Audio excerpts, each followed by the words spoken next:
രാത്രി ബെഡിൻ്റെ ഓരം ചേർന്ന് കിടക്കുന്നവളെ അണച്ചു പിടിക്കുമ്പോൾ പെണ്ണിന് ഒരു സന്തോഷവുമില്ല. എന്താ സീത, കണ്ണൊക്കെ നീര് വന്നതുപോലെ കരഞ്ഞു നീ? ഒന്നുമില്ല ഫീ, ചെറിയൊരു തലവേദന. എന്നാ വാ, ഡ്രസ്സ് ചേഞ്ച് ചെയ്യ്, ഹോസ്പിറ്റലിൽ പോകാം. ഈ രാത്രിയോ? അവനെ എഴുന്നേൽക്കാൻ സമ്മതിക്കാതെ ചുറ്റിപ്പിടിച്ചു. രാത്രി ആരും ഹോസ്പിറ്റലിൽ പോകില്ലേ സീത, നീ വിട്ടെ. വേണ്ട രാവണ, ഞാൻ വരില്ല, ചിണുങ്ങലോടെ പറയുന്നവളെ രൂക്ഷമായി നോക്കി. നെറ്റിയിൽ ബാം പുരട്ടുമ്പോൾ അവൻ്റെ മുഖത്തേക്ക് തന്നെ നോക്കിക്കിടന്നു. അഫി, അവൾ വിതുമ്പി. എന്താ സീത, കാര്യമായ എന്തോ പ്രശ്നമുണ്ട്? വീട്ടിൽ കാശിനോ മറ്റോ ബുദ്ധിമുട്ടുണ്ടോ? എന്നാ പറയ്. ഏയ്, അതൊന്നുമല്ല. അവൾ അവൻ്റെ കയ്യിൽ പിടിച്ചു വലിച്ചു. അഫി അവളുടെ മേലേക്ക് മറഞ്ഞു. പ്രണയത്തോടെ അവൻ്റെ കണ്ണിലേക്ക് നോക്കിക്കിടന്നു. എനിക്ക് കഴിക്കാൻ തോന്നുവാ, അന്നത്തെ പോലെ ആവാൻ. അഫി മുഖം ചുളുക്കി ബെഡിലേക്ക് ചരിഞ്ഞു കിടന്നു. എന്താ ലക്ഷ്മി, മനസ്സിലായില്ല? നീ എന്താ ഉദ്ദേശിച്ചേ? അവൻ്റെ കഴുത്തിടുക്കിലേക്ക് മുഖം പൂഴ്ത്തി ചെവിയിൽ ചുണ്ടടിപ്പിച്ചു. നമ്മൾ തമ്മിൽ ഒരു ചാലഞ്ച് ഉണ്ടായിരുന്നു, അഭിമന്യു മറന്നോ? ആ പെണ്ണിൻ്റെ നിശ്വാസത്തിൽ ശരീരം പിടച്ചു പോയതും അവൻ അവളുടെ ഇടുപ്പിൽ അമർത്തി പിടിച്ചു. നീ ഈ രാവണനെ അറിയാൻ ആഗ്രഹിക്കുന്നുണ്ടോ? അവൻ്റെ ചെവിയെ നുണഞ്ഞെടുത്തുകൊണ്ട് നാവു ചുഴറ്റി സീത അവളെ ബെഡിലേക്ക് ചേർത്ത് കിടത്തി. നാണത്തോടെ ലക്ഷ്മിയുടെ ചുണ്ടും കവളുമെല്ലാം ചുവന്ന് തുടുക്കുന്നു. വിറയ്ക്കുന്ന നാസിക തുമ്പിലേക്കും കഴുത്തിൽ നിന്നും താഴേക്ക് മറയുന്ന വിയർപ്പ് തുള്ളിയിലേക്കും അവൻ കുറുമ്പോടെ നോക്കി ചുണ്ട് നനച്ചു. അച്ഛൻ്റെ അനുഗ്രഹം വാങ്ങാതെങ്ങനാ സീത? എനിക്ക് അതിനോടൊന്നും താല്പര്യമില്ല. പക്ഷേ നിന്നെ പൂർണ്ണമായി അറിയുന്നതിന് മുന്നേ എനിക്ക് ഒരു കാര്യം ചെയ്തു തീർക്കാനുണ്ട്. എന്താ ഫീ? യാദവ് അവനെ, അത് വേണ്ട. ലക്ഷ്മിയുടെ കണ്ണുകൾ നിറഞ്ഞു. അവനെ ഒന്നും ചെയ്യാനല്ല, ഇത് മറ്റൊരു സംഭവമാണ്. അഭിമന്യുവിന് തോന്നിയ ഒരാഗ്രഹം, അതുകൂടി കഴിയട്ടെ എന്നിട്ട് മതി. പക്ഷേ അവളുടെ കണ്ണുകൾ വിടർന്നു. അവൻ പറയാൻ പോകുന്നത് എന്തായെന്നറിയാൻ ആകാംക്ഷ. ആ ചുണ്ടിലെ ചിരി കണ്ടാലറിയാം എന്തോ കുറുമ്പ് പറയാൻ പോവാന്ന്. ആ ആഗ്രഹം നിറവേറാൻ ഇനി കുറച്ച് ദിവസങ്ങൾ മാത്രമേ ഉള്ളൂ. ഇനിയും കാത്തു നിൽക്കാൻ നിന്റെ അഫിക്ക് വയ്യ. ആ ബേബി ഡോളിനെ ഉടനെ തന്നേക്കണം. അവൾ തലകുലുക്കി. ഞാനെങ്ങനാ? ലക്ഷ്മിയുടെ പതിഞ്ഞ സ്വരം. ഞാനും കൂടി സഹായിക്കാടി. രാവണൻ്റെ സഹായം ഇല്ലാതെ പറ്റില്ലല്ലോ. അയ്യേ. ലക്ഷ്മി ഉറക്കെ ചിരിച്ചു. അവൻ നെറ്റിയിൽ പതിയെ തഴുകി. തലവേദന പോയി അല്ലേ ലച്ചുമ? ആ, മാറി. അഫി ഉറക്കത്തിലേക്ക് വഴുതി വീണിട്ടും ലക്ഷ്മി ഉറങ്ങിയതേയില്ല. രാവിലെ ആരവ് പോകാനിറങ്ങി. വാതിൽ പടിയിൽ നിൽക്കുന്നവളെ നോക്കി കണ്ണിറുക്കി. അവൻ പോയതും അമ്മയുടെ കാര്യങ്ങൾ നോക്കി പിന്നെ കുറച്ചുറങ്ങി. കോളിംഗ് ബെൽ ശബ്ദം കേട്ട് നിത്യ ചാടി എഴുന്നേറ്റു. ഷോ, 3 മണിയായോ? ഇനി ആരവേട്ടം വന്നോ? താഴേക്ക് ഓടി. ഡോറ് തുറന്നതും ഒരു ഡെലിവറി ബോയ് നിൽക്കുന്നു. അവൻ പുഞ്ചിരിയോടെ ഒരു പാക്കറ്റ് നീട്ടി. സോറി, തനിക്ക് വീട് മാറിയതാവും. ഞാനൊന്നും ഓർഡർ ചെയ്തിട്ടില്ല. അത് മാം, സാർ ഓർഡർ ചെയ്തതാ, അർജൻറ്റാണ് എന്ന് പറഞ്ഞിരുന്നു. നിത്യയുടെ ഉള്ളൊന്ന് വിറച്ചു. അവളത് വാങ്ങി. സാർ, സൈൻ ചെയ്ത പേപ്പർ മാറിപ്പോയി. അക്കൗണ്ട്സിലെ സ്റ്റാഫ് മുന്നിൽ നിന്ന് ഫയൽ നീട്ടി. സോറി, അവനത് വാങ്ങി വെച്ചു. പൊയ്ക്കോളൂ, ഞാൻ ചെക്ക് ചെയ്തില്ല. അവർ പോയതും വിറയ്ക്കുന്ന ശരീരത്തെ റിവോൾവിംഗ് ചെയറിലേക്ക് അമർത്തി.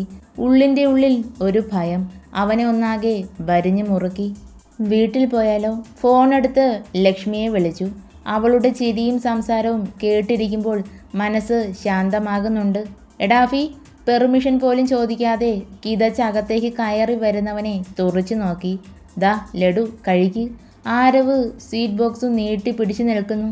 അഫി ചെയറിൽ നിന്ന് എഴുന്നേറ്റ് അവനെ അടിമുടി നോക്കി. കല്യാണം കഴിഞ്ഞ് 2 ആഴ്ചയല്ലേ ആയുള്ളൂ? അതിനു മുന്നേ ആരവ് വായിലേക്ക് വെച്ച ലഡു ചവച്ചരച്ചിറക്കാൻ മറന്നു നിന്നുപോയി. ഥു, വായിലിരുന്നത് നീട്ടി തുപ്പി. എടാ തെണ്ടി, നീ എന്താ പറഞ്ഞു വന്നത്? ഞാൻ? അയ്യേ. ഓ, അപ്പോൾ അതല്ലേ. പിന്നെന്താ വിശേഷം? ഇന്ന് എൻ്റെ ഫസ്റ്റ് നൈറ്റ് ആണല്ലോ. സന്തോഷത്തിന് മധുരം കഴിക്കണ്ടേ? അഫി പുഞ്ചിരിച്ചു. ഈ രാവണൻ്റെ ഉള്ള് കത്തിയരിയുവാന്ന് എനിക്കറിയാം. നിനക്ക് നടന്നില്ലല്ലോ. ഷോ, എനിക്ക് വയ്യ. ആരവ് തുള്ളിച്ചാടി പുറത്തേക്ക് പോയി. ഈവനിങ് അവൻ്റെ കാറ് മുറ്റത്ത് നിന്നു. നിത്യ ഓടി പുറത്തേക്ക് വന്നു. കിട്ടിയോ നിത്തു? സാരി ഇഷ്ടായോ? അവൾ പുഞ്ചിരിച്ചു. മഴ ഭൂമിയിലേക്ക് പതിച്ചതും മണ്ണിൻ്റെ മണം ഉയർന്നു. കാറ്റത്ത് മരച്ചില്ലകൾ ആടി ഉലയുന്ന ശബ്ദം. ഭാനുമ്മ ജനൽ ഭാഗത്തേക്ക് നോക്കി കിടക്കുവാണ്. അമ്മയ്ക്ക് മഴ കാണണോ? ആ ചുണ്ടിൽ ചിരി. ഇപ്പോൾ പഴയതുപോലെയുള്ള ബുദ്ധിമുട്ടൊന്നുമില്ല.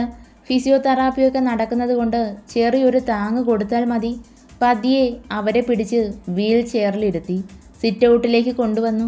ഒരുപാട് സമയം നിത്യയും അവർക്കൊപ്പം ഇരുന്നു. ഇന്നിനി മഴ തോരുന്ന ലക്ഷണമില്ല, നിത്യ പറഞ്ഞു. ആരവെവിടെ?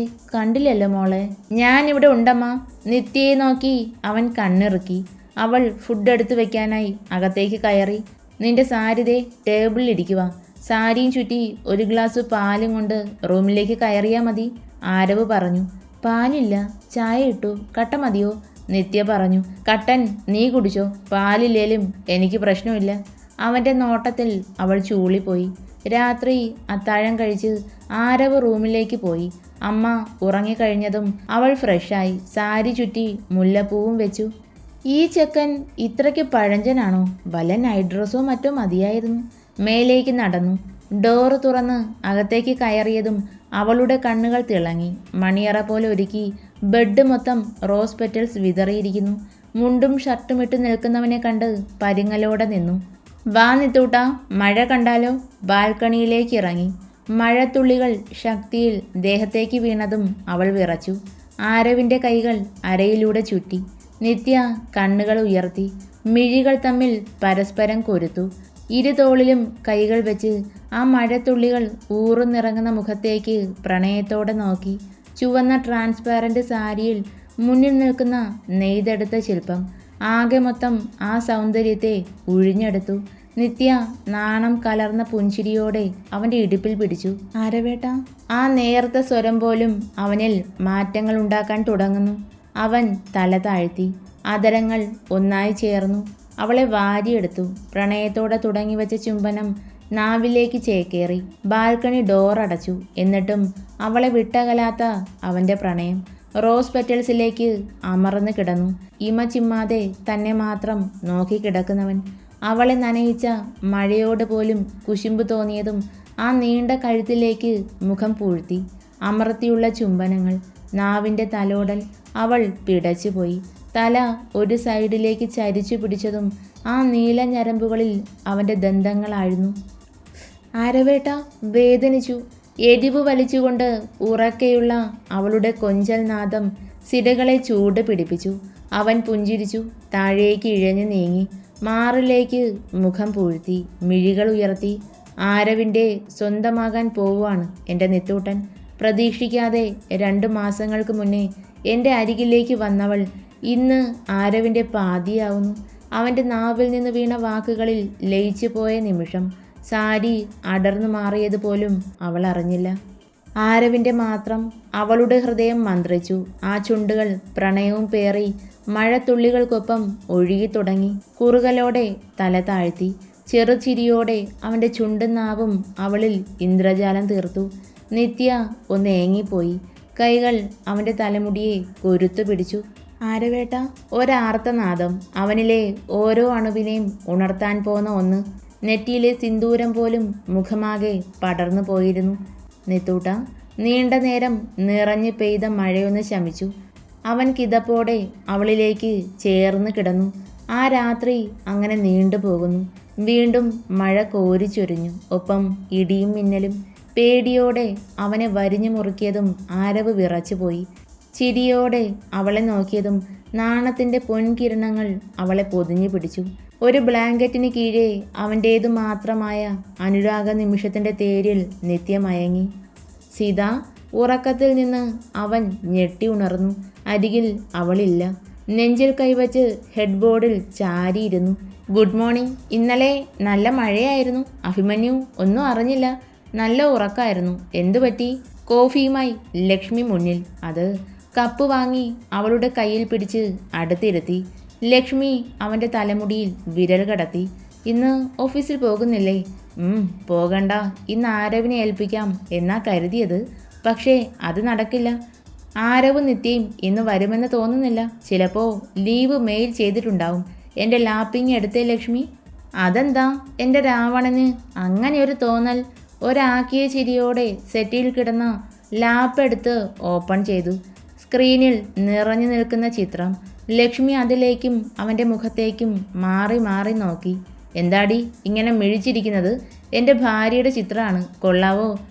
ലക്ഷ്മി ലാപ്പ് ബെഡിലേക്കിട്ട് അവൻ്റെ മടിയിലിരുന്നു. നിധി വന്നതിന് ശേഷം നിന്നെ കാണാൻ വരാൻ പറ്റുന്നില്ലല്ലോ. ഓഫീസിലിരിക്കുമ്പോൾ ഈ സീതയെ കാണാൻ തോന്നും. അപ്പോൾ ഇതിൽ നോക്കിയിരിക്കും. ആരവും നിത്യയും അന്ന് ഓഫീസിലേക്ക് വന്നില്ല. മീറ്റിങ്ങും കോൺഫറൻസും എല്ലാം കഴിഞ്ഞ് അവൻ ക്ഷീണിച്ച് ചെയറിൽ തളർന്നിരുന്നു. ഇന്നിനി പ്രോഗ്രാം ഒന്നുമില്ല. ലാപ്പുമെടുത്ത് ക്യാബിൻ വിട്ടിറങ്ങുമ്പോൾ അഫിയുടെ കാലുകൾക്ക് വേഗത കൂടിയതുപോലെ. എത്രയും പെട്ടെന്ന് അവൾക്ക് അടുത്തെത്തണം, അതായിരുന്നു ഉള്ളിലെ ചിന്ത.